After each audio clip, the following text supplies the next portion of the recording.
Good evening and welcome to Story Hour. I'm Daniel Marcus. My co-host is Laura Blackwell.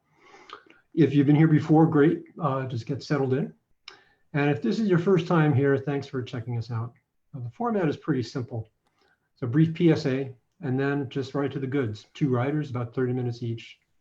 No questions about where we get our ideas or how to get an agent, just the stories, just words. There's nothing wrong with questions like that. It's just not what we're doing here.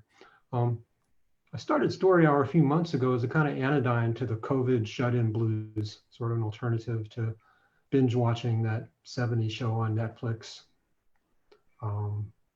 because it sucks, but that's neither here nor there.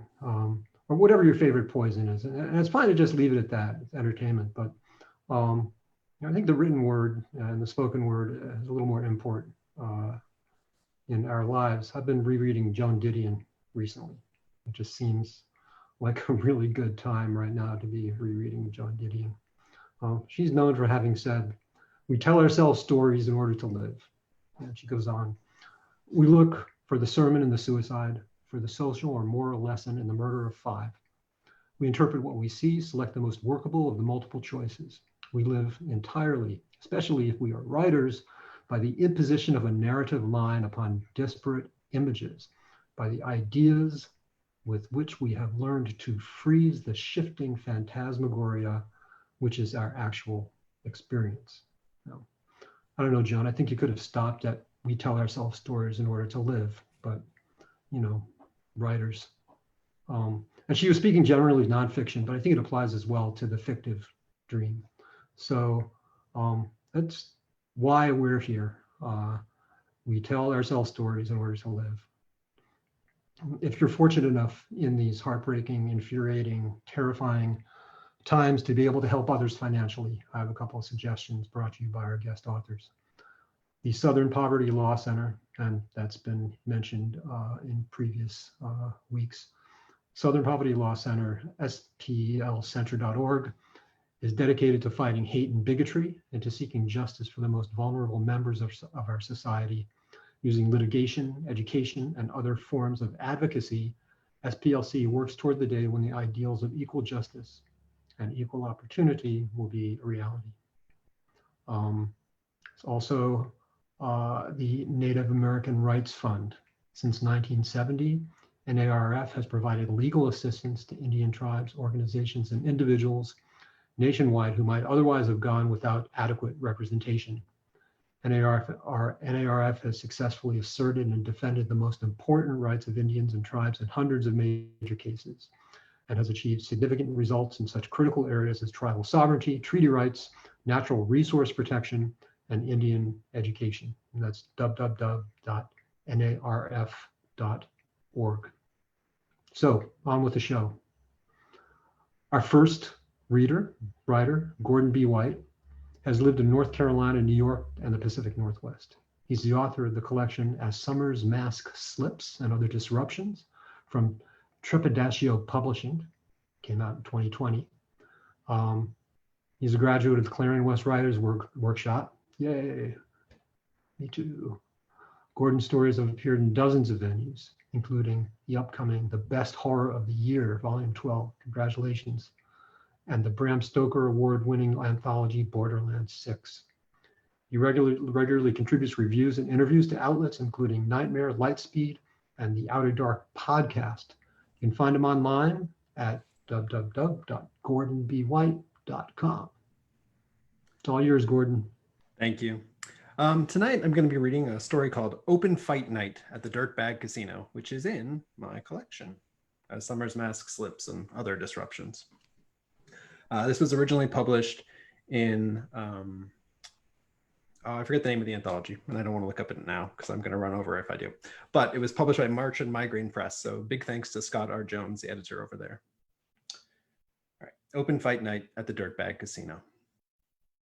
When I open my eyes, Friday night is already spreading above this pinch of an alley like a bruise beneath a fingernail. A quick check-in reveals a few more scrapes and a few less teeth than the last go-round. But I get that familiar tremor of anticipation just before the streetlights start popping on like flashbulbs for the knockout punch. I make a bead for the main drag to get my bearings, and then I'm off, babies, off to the fights. Because it's Friday night, and tonight's the night I'm finally going to kill Tommy Marone. Now, the rabble call him Tommy the Truck. Big bastard, hands like dumpsters, and a porta-john face pasted over with a regular city transit map of scars. A lesser Catskills of contusions and dents crosses the top of his skull. Well, he's not pretty, but he's the champ down at the casino, and it isn't a kissing booth they're running. It takes more than a few C6 stumbles to get these legs beneath me, but that's the story just about every Friday. Another spin of the wheel, another down, another out, another chance next week. Just wake up, readjust, reorient, and head on back down to the casino. Now, it isn't really a casino, although they probably got marked cards and stepped on cocktails on the other side of the chicken wire that separates the spectators from the pit. I don't recall ever being on that side. No, I know the back door and the meat locker and the doorway out to the pit itself. Oh, and babies, do I know the pit. That 15-foot circle of plywood, extra absorbent kitty litter, and enough blood to choke a horse. You know, if horses drank blood. I also know that there are two ways out of the pit.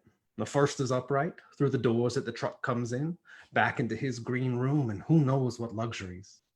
Other way out, you go lying down. I've never been the former, and as many times as I've been the latter, it isn't exactly a thing that a body remembers. Gotta stay positive, though. Tonight's still a chance, even if I'm starting to realize this old body's seen better days. There's a hitch in the step I can't quite figure, and the winking scabs across these arms are aching for something more than sweet revenge. No, sir, not a looker.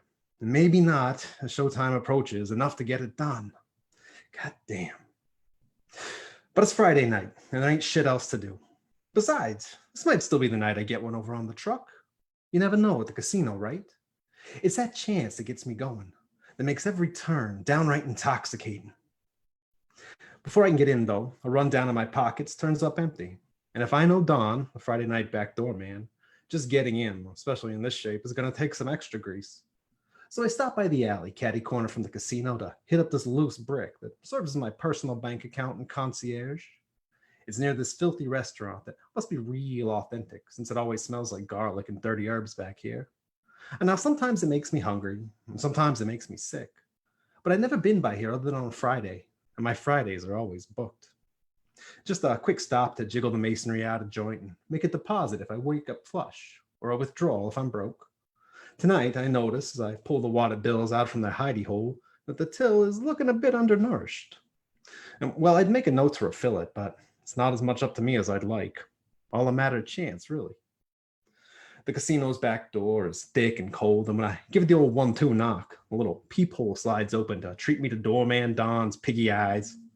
They squint, almost close, as he gets a whiff of me, even through the metal and the deadbolts. Beat it, bum, Don says. We don't do charity.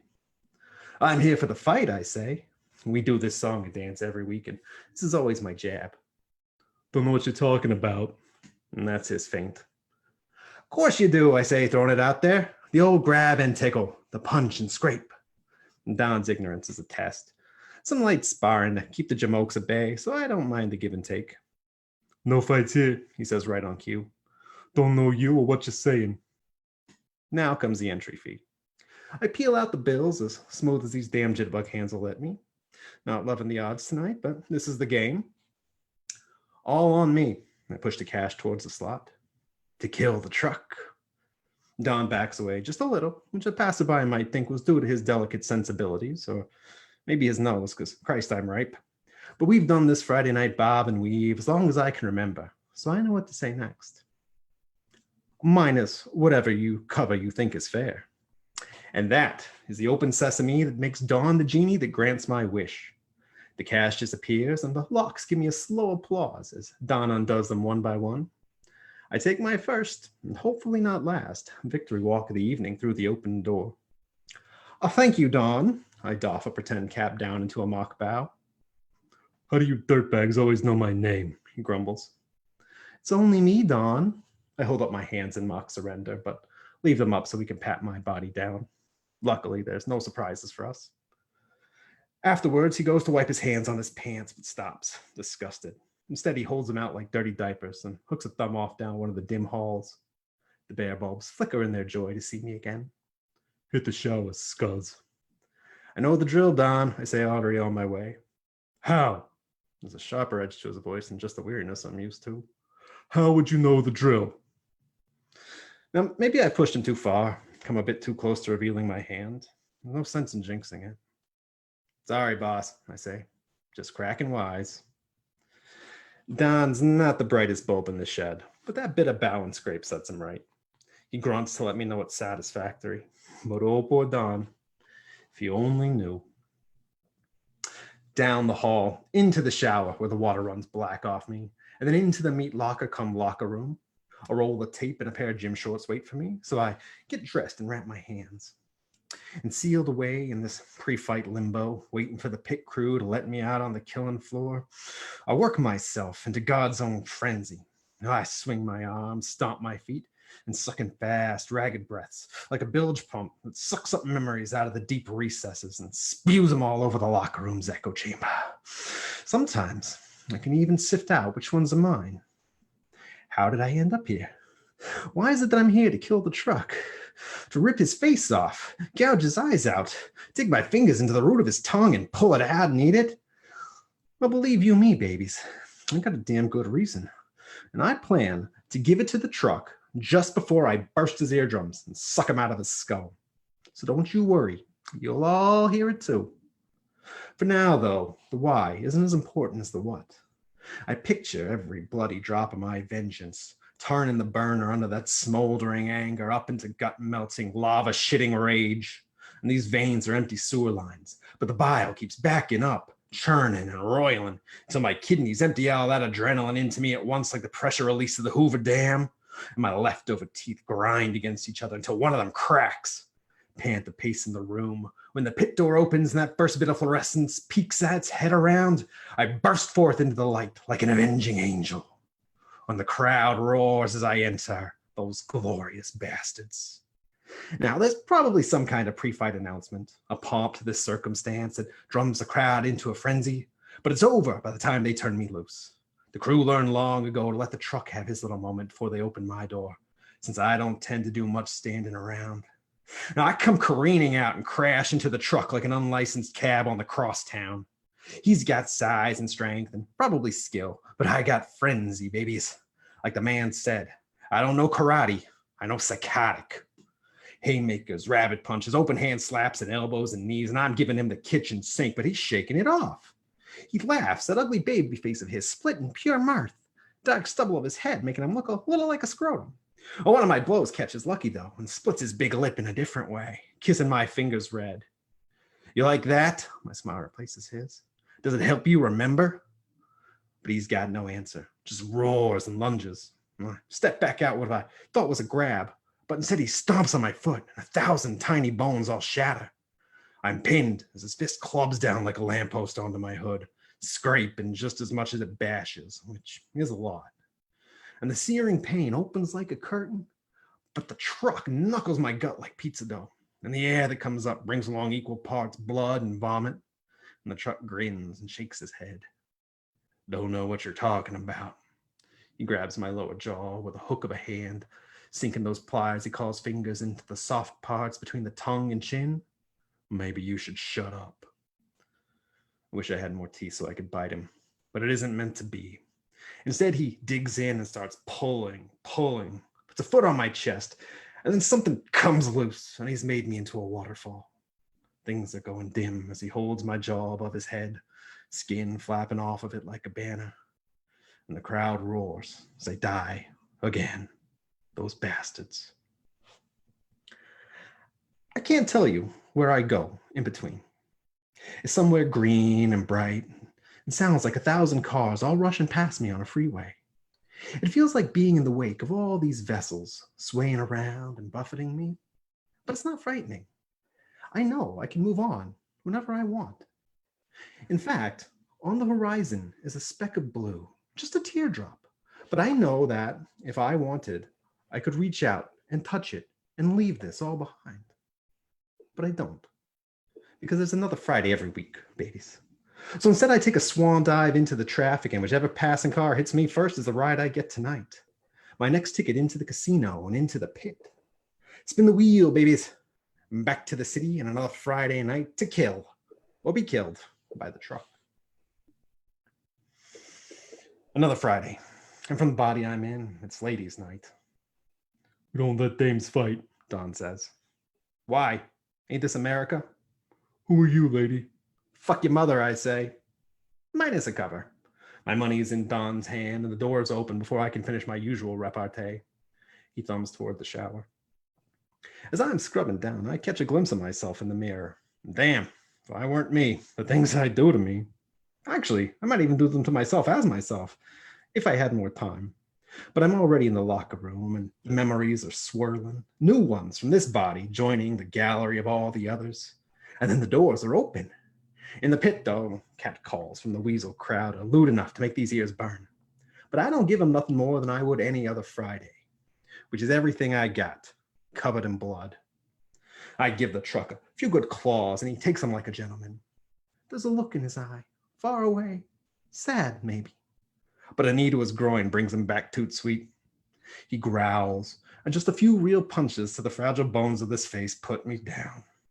Well, he fishhooks my cheek and tears it wide, splitting this pretty mouth to the cheekbone. And the pain is a raggedy thing. But it's this strange feeling of cool air on the exposed gums. Something where it has no business being, and that's the worst part of it all. Beneath the familiar calls of the crowd, he crushes my throat, and the darkness zippers my eyes. Spin the wheel again, goddammit. Some nights are clear losers. Sometimes, like the gambler says, you gotta know when to fold them. Example for you. It's Friday night, and I look down at this frail, tiny body, and shit, can't be more than what, 6 years old? 7? There's no way this is getting out of the apartment, much less into the casino, never mind the pit. What a waste, I think, as I look out the bedroom window over the city below and all its tiny lights, blinking on and off like angels, getting and losing their wings. A real crying shame, I think, as I undo the child safety bars. But there's nothing to be done. It's not until I feel the wind pushing past me and see the ground rushing up like the truck's fist, I realize I don't even know if I was a boy or a girl this time. Wouldn't have mattered, but still curious. The blackness bursts from every pore of my body like a new big bang. And then it's time again. Now, it's not like I have to keep going back. There isn't some silver tether or ancient curse that binds me to the pit, keeps me circling the truck, throwing body after body against it. That's just me. In fact, just between us, one time, one Friday, I didn't come down here at all. No, sir. I came to in this nice little house just outside the city. Oh, sure, I could have caught the rail and been at the casino with time to spare. But as I was getting my shoes on and letting that body guide me to its keys and its wallet, this guy's wife comes home. And I mean, I've probably never seen her before, but there was something about her. The way that her red hair set off against her pale skin, a small gap between the teeth, a mole just under her left eye. This accumulation of all these little details reminded me of someone, or some ones I must have known, because for once I felt like I was home. She smiled when she saw me, and that part of her husband still inside responded. And that part that's always me, always ready to kill the truck, well, that went quiet too. I'll have dinner ready soon, she said. Are you going somewhere? No, we said. We didn't make it to the fights that night. I don't know who, if anyone, knocked on the casino's door, made their way to the pit, whose blood, if any, was spilled that night for the hungry crowd. For a little while, I didn't care. It was a good, soft weekend. I let the body do its routines, woke up in the morning, went to work on Monday, and I checked out dreaming of the woman waiting for us. That feeling of being somewhere, of being someone with a place to be. It was nice. But it was boring too. So boring. By Wednesday, we were fighting. By Thursday, we were violent. And come Friday morning, I didn't bother showing up for work, but got good and drunk and took out all the money I could from our bank account. Friday night, I was back at the door, begging for Don to let me in. Give me one more shot at him. And that one went down like the others. Another body crushed under the truck. But letting me loose, giving me another chance to spin the wheel. Now, I don't have a way to keep track of how many times we've done this, No bedpost to carve my notches on, no skin of my own to tattoo the names on, even little score marks. Each time I take a little bit of whoever it was with me, sure. But to separate them out would be like trying to name each grain of sand on a beach. You get to Ricky, Mickey, Dickie, Mo, and already get tired of it. Can you imagine trying to keep track of all them? It's hard enough to keep track of my money. I was a young guy once, had good speed and a decent cross. Truck took one on the chin, but ended up breaking my elbow and beat me to death with a useless arm. There was an old guy too, with a few bullet scars and a tattoo of an anchor. Figured maybe this one had some grit the others didn't, and I don't know what that might pull us through. But no, truck drowned me in my blood through collapsed sinuses. A businessman, a stripper one time, a lawyer, a bus driver, more hobos than I'd like to think about. A crowd of bodies of every shape and color and size and disposition, like lemmings, herded off a cliff onto the waiting fists of the truck below. Dashed, damned, destroyed again and again and again, till you could fill a tenement block with all the angry ghosts I keep lugging around with me, yelling at me each Friday night in the locker room. But that's the thing about odds, right, babies? You lose more than you win. Now, I'll tell you, a real schmuck once said that insanity is doing the same thing over and over, but expecting different results. Baloney. The crock of it is that you can't ever do the same thing again. Not really. There are no true mulligans, no do-overs or backsies or rewinding all the way and pressing play to do it again. That really would be crazy. Instead, every time you do that thing, even if it's again and again, other things are changing. New conditions, different actors, a different time. Hell, you're a different person too. And the real change, the actual key, is that this as of yet immovable object that keeps meeting your heretofore not quite unstoppable momentum, well, every prior action changes that one too. That's how a trickle of piss carves a canyon. Like each puff of a cigarette, you might hit that one time when the molecules interact just right, but just wrong, and bloom into cancer. You're never the same train hitting the same wall, the same straw on the same camel's back. Every time is a brand new beginning and a brand new chance at coming out on top. You just got to keep spinning again and again to see where it lands. Keep spinning. And one Friday night, babies, you'll come up a winner. A real winner this time. Young, muscular, arms like suspension bridge cables. So much hell on legs that the guy who replaced Don, Tom or Jones or something, doesn't even want to let you in.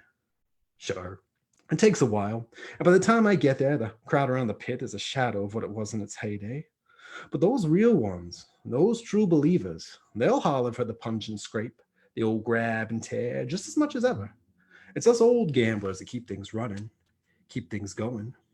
And when the truck comes out tonight, oh, babies, I can see the fear in his eyes. He's got this haunted look, like the broken windows of an empty house before the wrecking ball comes. And it's a fight, in name only.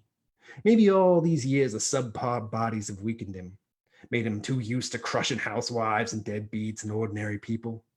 I must have finally tired him out killing half the city, because I get a few good cracks in and he can barely put his hands up. I bend a few of his fingers the wrong way until they give. One of his shoulders goes real loud and then hangs loose. He gets a good taste of my knuckles and then an up-close view. And somewhere after the first minute, he seems to give up and just take it.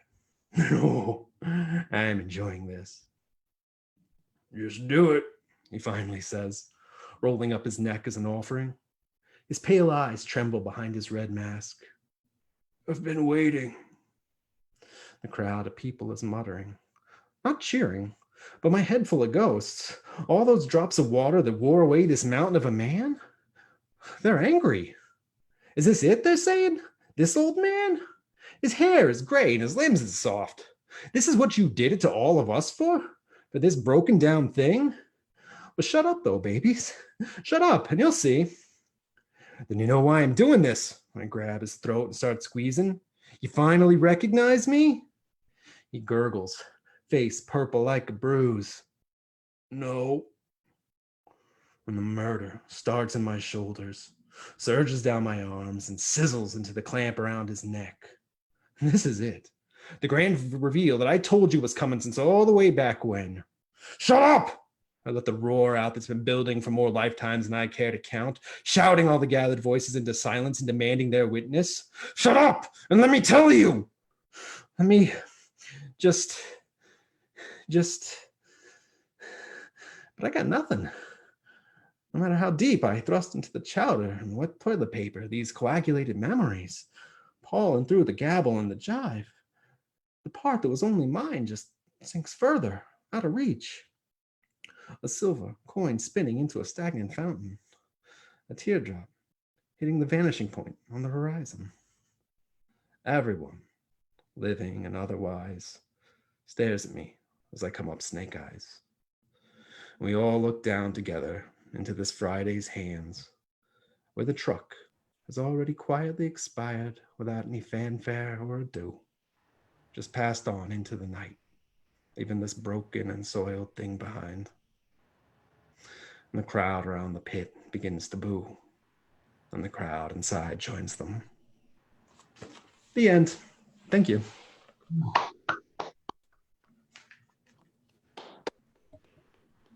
That was awesome. Thank you so much. It's great reading. Can't wait to get your collection. Thank you very much. I love reading out loud. This is a pleasure. All right. Marie Brennan is a former anthropologist and folklorist who shamelessly pillages her academic fields for material. Right on. She recently misapplied her professor's hard work to turning darkness into light, a sequel to the Hugo Award nominated series, The Memoirs of Lady Trent. As half of M.A. Carrick, she is also the author of The Mask of Mirrors, first in the Rook and Rose trilogy. For more information, visit swantower.com, Twitter @swan_tower, or her Patreon at www.patreon.com/swan_tower. Take it away, Marie. All right, I'm going to read two shorter pieces that are in rather different ways some of the favorite things of mine that I've written. The first one is called Daughter of Necessity. It was originally published on Tor.com and is, I think, my most reprinted story. But you can read it for free online at Tor.com. It's not currently, I take that back. It's in Tor's recent anthology, World Seen in Passing, which is like the first 10 years of selected fiction. So, Daughter of Necessity. Strands thrum faintly beneath her fingertips, like the strings of a lyre. Plain gray wool, held taut by the stone weights tied at the ends, awaiting her hand.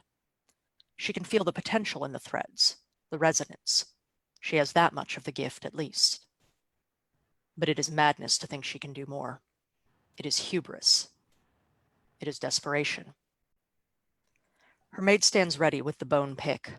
She takes it up, slides its point beneath the first thread, and begins to weave.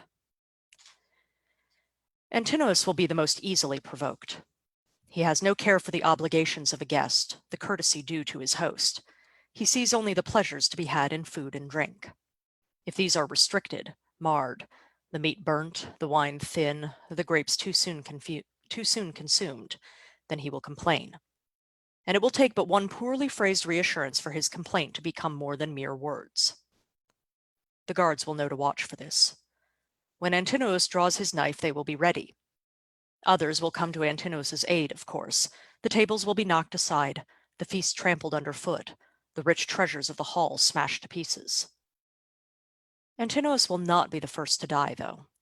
That will be Paisandros, who will fall with the guard's sword through his heart. After him, Clymenos, and the Mceras of the guards. Then it will be a dozen, 200, 300 and more dead, blood in a torrent, flames licking at the palace walls, smoke and death and devastation. She drops the shuttle, shaking with horror. No, no, that was not how she meant it to go. My lady? The maid asks, uncertain. She almost takes up scissors and cuts her error away. Some fragment of wisdom stops her. That is not her gift, and to try must surely end in disaster. Instead, she retrieves the shuttle, sends it back through without changing the shed, unweaving the line that had been. The pick, she commands, and her maid gives it to her in silent confusion. With a careful hand, she lifts the warp threads, passes the shuttle through, reversing her movements from before, undoing the work of hours with hours more, while her maid helps without understanding. I must weave a funeral shroud, she had told them. She'd intended it to be for them, not for all her city. But the power was there, within her grasp, beyond her control. She retires for the night, trembling, exhausted, frightened, and exhilarated. When morning comes, all is as it was before, her problems unchanged, her desperation the same. Gathering her courage, she goes back to the loom. Surely control may be learned. After so many years enjoying the hospitality of the palace, the men will not be easily persuaded to leave. Frustration and failure will not do it. If those were sufficient, they would have departed long since. They stay on in perpetual hope of success, and will not leave until they believe that hope gone. She will choose her tool with care. Eurymachus is renowned for his silver tongue. He will bend it to her chosen end. A dropped hint here, a frank conversation over too much wine there. Why should a man stay when he believes another has claimed the place he intended to take? An elegant man, well-dressed and better spoken than his rivals, and they will see the proof of it. When she bestows smiles upon him, she denies to all others. For him, she will drape herself in rich cloth, adorn her ears and neck with gold. For him, she will play the coquette. One by one, they will go. Grumbling, disappointed, a few vowing some revenge against Eurymachus for having stolen the place they thought to claim. But they will go, without a fight. Their numbers will dwindle. 108, 80, 20, 12. They will leave, and with each chamber emptied, she will breathe more easily. Until only one remains. Smiling, smooth-spoken Eurymachus, to whom she has shown much favor. He will not leave. For has she not made a promise to him in the absence of her husband, whom all presume dead? Too late, she will see that it has gone too far. He has coaxed from her words she never meant to speak, implications she cannot disavow. To do so would bring war and the destruction she sought to avoid. She will have no choice but to acquiesce, for the sake of her people, for the sake of her son. She will fail, and pay the price of that failure until the end of her days. This time she is shaking with rage. To be so manipulated, so trapped, she would die before she allowed that to happen. Or would she? After all, the future now hanging on the loom is her own creation. However undesirable, it is possible. She could not have woven it were it not so. Her maid waits at her shoulder. They've long since begun to tell tales she knows, her maidservants whispering of their mistress's odd behavior. They think it only a tactic for delay, an excuse for avoiding the men. That, they whisper, is why she undoes her work each night, reclaiming her spent thread, only to start anew in the morning. As reasons go, it is a good one. They need not know the rest of her purpose. If any hint of that reached the men, all hope of her freedom would be gone. Night after night, fate after fate. She can only keep trying. Surely somewhere, in all the myriad crossings of the threads, there is a future in which all will be well. Her son will ask again for stories of his father, and she will tell him what she knows. That the king was summoned to war, and he went. That many who sailed to the east never returned. This time, Telemachus will not be content with the familiar tale. He will insist on hearing more. When she cannot satisfy him, he will declare his intent to go in search of the truth. It will wrench her heart to let him go. The seas took one man from her already. Will they take this one as well, this youth she remembers as a babe at her breast? But release him she will, because perhaps he will find what she cannot, an escape from this trap, for himself, for her, for them all. He will board the ship and go to Pylos, to Sparta, and in the halls of a king he will indeed hear the tale. Full of joy, he will set sail for home, but on the beaches of Ithaca he will find a different welcome. Antinous, Ctesippus, Elatos, and others besides, armed and armored, prepared not for war, but for murder. There on the beaches they will cut her son down, and his blood will flower like anemones in the sand. When the news reaches her, it will break her heart. She will fling herself from the walls of Ithaca, and her sole victory will be that none among her suitors will ever claim her. She wants to weep, seeing what she has woven. The threads fight her, their orderly arrangement belying their potential for chaos. Each thread is a life, and each life is 1,000 choices. She is not goddess enough to control them. Only a woman, a mortal woman, with a trace of the divine in her veins. And a trace is not enough. It has become far too familiar, this unweaving. Forward and back make little difference to the speed and surety of her hands. Melantho gathers up the loose thread for her silently, winds it back onto the shuttle, but her mistress does not miss the sullen look in the girl's eyes. This is one who has made her life pleasant by giving herself to the men. She does not like being a maidservant, even to a queen. A queen who can trace her ancestry back through her grandmother's grandmother to the 3 daughters of necessity. From them she inherits this fragment of their gift, to spin thread and link it to men, to weave the shape of their fates on her loom. If she continues her efforts, but she has no chance to try again. When she goes to that high chamber the next morning, Leotis is there, and the frame is bare of threads. He knows what she has been doing. They all know, for Melantho has told them. Leotis has always been more tolerable than the others, for he is their priest, and alone among them he respects the obligations of a guest. He chides her now for her dishonesty, though, for lying to them all this time about the progress of her weaving. There will be no more thread for her, no days and nights spent safe in this room, trying to weave a path away from danger. He leaves her there with the empty frame and empty hands. She is not without choices. She has woven 100 of them, 1,000, a new one every day. But every one ends in disaster. She will not choose disaster. In fury, she takes up her scissors. There are no threads here for her to cut. She sets the blades instead to her hair. When she wed, she cut a single lock in sacrifice. Now she cuts them all. She kindles a fire in a bronze dish and gives her hair to the flames, an offering to the powers from whom she descends. If she cannot weave a good fate with her own hands, then she will pray for those powers to have pity upon her instead. The flames rise high, dancing, twisting, flickering tongues, weaving about one another in ephemeral knots. In their light, she sees her answer, and she thrusts her hands into the fire.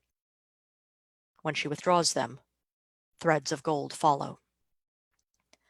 She casts them quickly into the air, the steady lines of the warp, the glowing bundle of the weft. There, without loom, without doubt, she begins to weave the fate of one man. He is on the island of Calypso, prisoner and guest. The nymph sings as she walks to and fro across her loom, weaving with a shuttle of gold. But Calypso is no kin to the fates. Her pattern will falter, give way to a power stronger than her own. The gods themselves will order his release. One will try to drown him at sea, but he will come safe to the island of the Phaeacians. There he will find hospitality and tales of the war in years past, and one, the tale of his most clever stratagem, will provoke him to admit his true name. He will tell them his tale, the long years since that war, and out of respect they will aid him in his final journey. In the house of the swineherd Eumaeus, his son will find him, Telemachus, evading the trap Antinous has laid. Together they will devise a new stratagem. The king will return to his palace as a beggar, to be ridiculed and mocked by the men who have impoverished his house for so long. And she will put a challenge before her suitors, to string and shoot her husband's bow. One after another they will try and fail until the filthy old beggar does what they cannot, and then he will turn his bow upon them until every man among them lies dead. Odysseus, king of Ithaca, will come home at last. The tapestry hangs in the air before her, a perfect creation, glowing with fire and hope. In the darkness beyond, her half-blinded eyes discern a silhouette, a woman, helmed and regal, who studies her work with a critical eye. Her own gaze follows and she sees the flaw, the error which, perhaps, underlay all others, turning her every bid for victory into failure. And she knows how it must be mended. It is not easy to cast the final row, to cloud her own mind, robbing herself of this memory, the knowledge that she has woven Odysseus' fate and through him the fate of them all. But she must. If she knows what is to come, she will ruin it. She will betray the truth through a careless word or a too cautious act. There is a reason this gift is a thing of gods and not mortals. The thread settles into place, binding her own fate. She will see her husband and not know him. Recognition will not come until he proves himself to her again. Her weaving is done. She kneels before the gray-eyed goddess and bows her head, accepting the ignorance that wisdom bestows. The brilliant light of her creation flares and then fades away. Her maids find her collapsed on the floor and hurry her off to bed. These are the ones whose threads will continue. They have kept faith with their queen, and so they will not be hanged with treacherous Melantho and her sisters. But all of that lies in a future they have not seen. Neither maid nor mistress knows what she has done. She sleeps a day and a night, and when she rises, her hair is as long as it ever was. She goes about her duties in a daze, which her maids attribute to the absence of her son. Their reasoning is borne out when Telemachus returns, for then it seems that she wakes at last from her dream. She goes to the head of the hall, looking out over her suitors, the men who have clamored for her hand, believing her to be the means by which they will shape their own fates. The old beggar stands disregarded at the back of the hall. In this moment, every eye is upon her. Penelope holds the mighty bow in her hand and speaks for all to hear. My husband will be the man who can string the bow of Odysseus and fire an arrow through 12 axe heads. Thus the fates have decreed, and on my word, it shall be so. The end.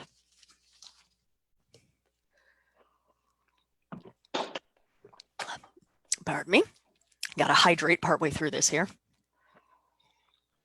So the other story I'm going to read, I have done probably at every convention in the Bay Area because it's a fun one to read and it's a useful duration. It's connected to the memoirs of Lady Trent. It takes place after the third book, but it doesn't have any spoilers for that, nor does it require you to have knowledge.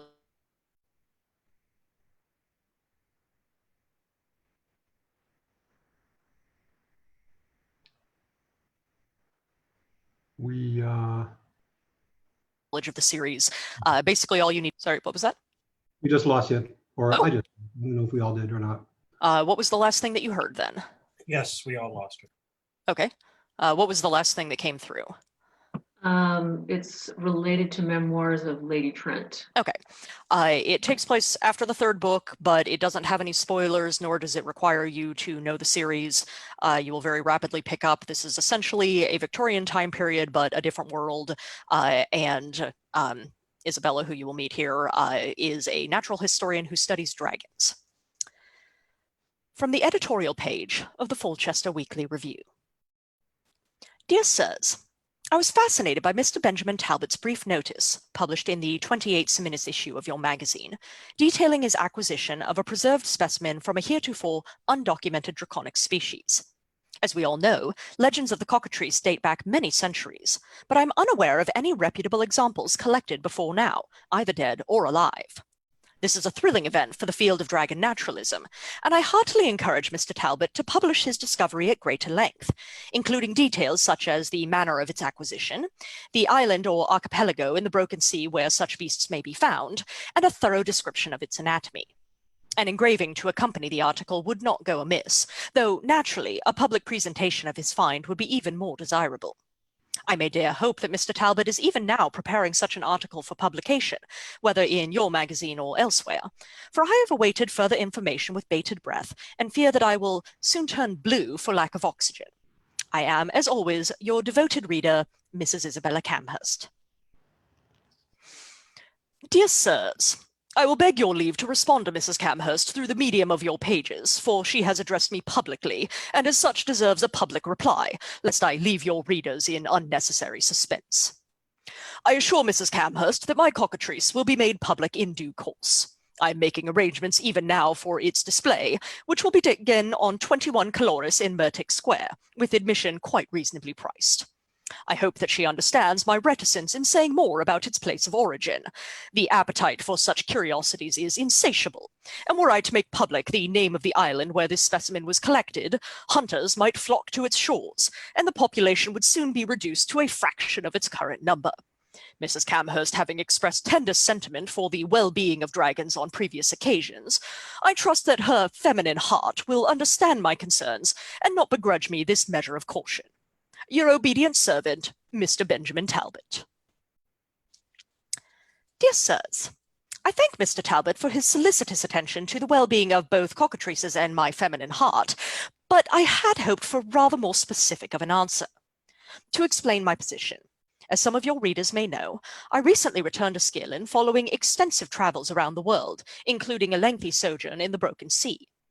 I do not claim to have visited every island in that region, a feat I am not certain any human can honestly say he has achieved, but my ship called at multiple ports in both the Malatan and Puyan regions. And in all these places, I made no secret of my interest in creatures of even faintly draconic nature.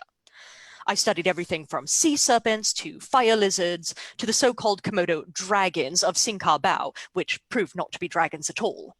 But nowhere in my travels did anyone say anything to me of a creature resembling the legendary cockatrice. Given the distance between here and the Broken Sea, and the unsuitability of any part of the cockatrice for use in ladies' fashion, I cannot imagine that hunters would make terribly large inroads on the population there. But there may be scholars who would wish to study them in their natural habitat, and for such individuals, the name of the island would be tremendously useful. Elsewise, they must search throughout the Broken Sea for this creature, crossing off their list only those islands I myself visited, where I am certain no cockatrices are to be found. Regardless, I look forward to Mr. Talbot's public presentation of his specimen, which I will be very interested to inspect at the earliest possible opportunity. Yours in intellectual curiosity, Mrs. Isabella Camhurst. Dear Sirs, it was with some dismay that I opened the 29 Florist issue of your magazine to find another letter from Mrs. Camhurst gracing its pages. Although her enthusiasm is remarkable, I begin to feel that she is using your publication as a forum for some kind of campaign against me, which might better have been carried out in private correspondence. I am of course aware of the expedition to the Broken Sea last year, led by my esteemed colleague from the Philosopher's Colloquium, Mr. Thomas Wilker. I do not think, however, that Mrs. Camhurst's role in that expedition qualifies her to offer an authoritative opinion on the full complement of draconic species in the region, a fact she herself admits, though she does not let this hinder her from offering such an opinion regardless. Indeed, many of the stories we have of her actions during that expedition are anything but scholarly in nature. In light of this, I can understand Mrs. Camhurst's enthusiasm for pursuing the origins of my cockatrice. Were she able to persuade anyone to fund her travels, she might return to the Broken Sea and see the creatures for herself. But I regret to say there is an unfortunate air of grasping ambition about her persistence on this topic, as if she wishes to claim the position of authority regarding the species for herself. Perhaps Mrs. Camhurst is unaware of the courtesies practiced among gentlemen and scholars, which dissuade us from poaching one another's discoveries. If so, then I hope this reply will make them clear and bring this matter to a long overdue close. Your obedient servant, Mr. Benjamin Talbot, FPC. Dear Sirs, I pray you forgive me the tone of this letter, which, although addressed to you, is in reply to Mr. Talbot and is crafted for that audience. I know that Mr. Talbot chose to sign his second reply, printed in the 5 Graminis issue of your magazine, with his credentials as a fellow of the Philosopher's Colloquium. Being a lady, I, of course, have not been admitted to the ranks of that venerable institution, but I like to think that my publications speak for themselves on the question of my scholarly achievements. I believe the publications that earned Mr. Talbot his fellowship in the colloquium were on the topic of geology, though, of course, this does not completely invalidate his observations in the field of dragon naturalism. As for Mr. Talbot's comment regarding my actions during the voyage of the Basilisk, I choose to interpret that as a reference to the events in Kayonga. For surely a gentleman of Mr. Talbot's stature would not slander me by alluding to the scurrilous and unfounded rumors which have circulated regarding my private life and my interactions with the men around me. I must, however, correct Mr. Talbot's misapprehension concerning one of those men. He named Thomas Wilker as the leader of our expedition. You will note my use of the plural pronoun there, which I employ with deliberate precision. The expedition was a joint endeavor between Mr. Wilker and myself in both its planning and its execution. Any who doubt this matter are invited to submit their doubts to Mr. Wilker himself, who will soon set them straight. He may even, I dare say, do so politely. Furthermore, I should like it to be known that I made several attempts to contact Mr. Talbot by more private means, but, having received no reply, found myself with no other option but to address him in the pages of your esteemed publication, in the hopes that I might meet with better luck here. If he wishes to avoid public debate in the future, Pardon me. I suggest he inquire into the reliability of his servants, or perhaps of the Falchester Postal Service, to discover why it is that my letters have apparently not reached his breakfast table. I am certain there can be no other explanation for why my previous queries went unanswered. With these matters out of the way, let me speak bluntly. It seems exceedingly peculiar to me that the cockatrice, which is well known in Anthiopian legend these past 1,000 years, should be found on an obscure island in the Broken Sea, quite on the other side of the world. Mr. Talbot has not yet advanced any explanation for how it is that our ancestors of the 5th millennium knew of such a creature, when trade even to the nearer reaches of Ariga or Darjeeling was uncommon and carried out only with difficulty, nor for why it seems to be unknown in the legends of lands closer to its natural range. Furthermore, while there are branches of the draconic family in which feathers are known, the Quetzalcoatl and Kukulkan of southern Otholei are of course the most famous, but to them I may add the drakeflies I discovered during my expedition with Mr. Wilker to Bayembe and Moulin. A cockatrice strikes me as rather a different matter. I know of no true dragon or draconic cousin that exhibits both scales and feathers, and I must say that I find so hybrid a creature unlikely in the extreme. I do not, of course, accuse Mr. Talbot of deception. Rather, let us say that I must, with reluctance, consider the possibility that he himself has been deceived, that the man who provided him with his specimen, a man, I will note, who has not yet been identified to the public, was either a charlatan or himself the gull of one such. The scholarly community has been subjected to hoaxes before, and no doubt will be again. That Mr. Talbot should consider my interest in this matter to be tantamount to poaching is not only insulting, but indicative of a dismayingly proprietary attitude towards scientific knowledge. Our wisdom grows not by staking out claims and defending them against all comers, but by sharing information freely, so that we may work together for the betterment of all. I would gladly cede all credit for the discovery and study of the cockatrice to Mr. Talbot, if only I trusted him to proceed with integrity. Yours in regret, Mrs. Isabella Camhurst. Dear Sirs, I will keep my reply brief, as Mrs. Camhurst's vendetta against me has already occupied too much of your publication and the patience of your readers. I take the gravest exception to her accusations against me, and were this the previous century and she a gentleman, I would not hesitate to call her out. As it stands, I can see no productive end to this debate, and to further engage her would only be to validate her pretensions to scientific authority. This will be the last that you or your readers will hear from me on this matter. Mr. Benjamin Talbot, FPC. Dear Sirs, I was delighted to read last week's leading article, A Cock and Tree Story, 30 Caloris, editors. I had followed with interest Mrs. Camhurst's debate with Mr. Talbot in previous issues, and so it was gratifying to see the conclusion of that tale featured in your publication. I only regret that the name of the man who sold the specimen to Mr. Talbot is still unknown, as any fellow who can convincingly graft the head of a parrot onto the body of an immature wyvern must be very skilled at taxidermy, and I should like to put such talents to more reputable ends.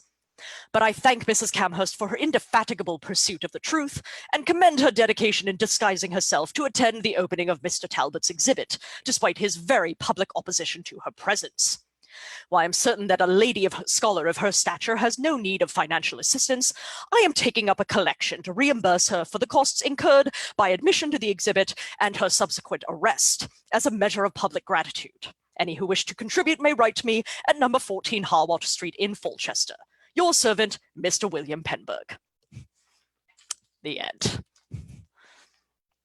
And that one is available in my ebook collection, Maps to Nowhere.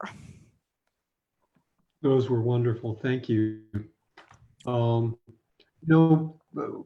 We generally just fill up the program with people as they are available. We don't give a lot of thought to matching subgenre or anything, but in recent weeks and tonight, very different writers, very different stories, but a terrific program. Everything just worked really well together. So Gordon, thank you. Marie, thank you. It's really great to meet you both. Thank you for setting this up. For bringing your work and sharing your work. And thank you to my co-host, Laura Blackwell. Next week, we have Effie Seiberg and someone else who is going to be equally fabulous, but we don't know who just yet. A mystery. It's a mystery. Hmm. Will be I resolved. thought we did know. The plot thickens. Really? Hmm. Not on Tune our in ma- next week. Not on our master sheet, but Oh, all right. Well, tune in next week and you will learn the answer to this mystery. we'll figure it out. We'll figure it out. But Like thanks, a bit of a Scheherazade on your audience here. Yes. We didn't do this on purpose either. so thanks everybody. Good night. See you next week. And meanwhile, stay safe, stay angry, and be well. Thank you. Good night. Bye. Bye.